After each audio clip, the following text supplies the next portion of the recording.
La desdichada coronación de Adewoye et Lauf Moruge, eta Aareni Geataxano. Estos fueron los sacerdotes de Ifá que realizaron la adivinación para Adewoye, el único hijo del rey. Adewoye nació cuando su padre ya era muy anciano.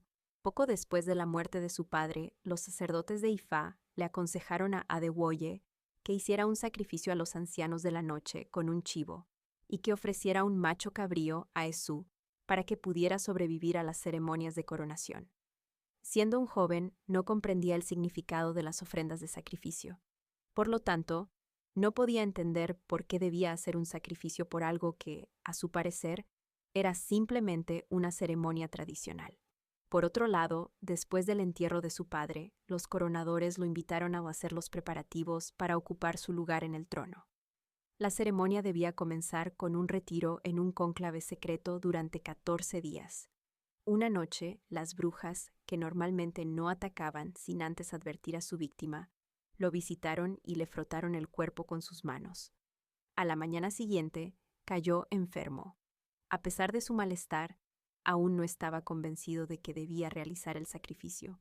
Su madre, la única que podría haberlo aconsejado, ya estaba demasiado anciana para hacer algo por él.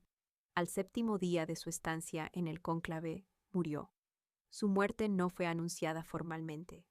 Bajo el pretexto de un toque de queda, su cuerpo fue llevado a casa, y la ceremonia de coronación se completó póstumamente con su hijo pequeño, quien fue nombrado rey. Cuando este Du aparece en una adivinación para una persona que planea aceptar un nuevo cargo, se le debe advertir que el éxito le espera, pero que la muerte se interpone entre él y la consecución de su objetivo.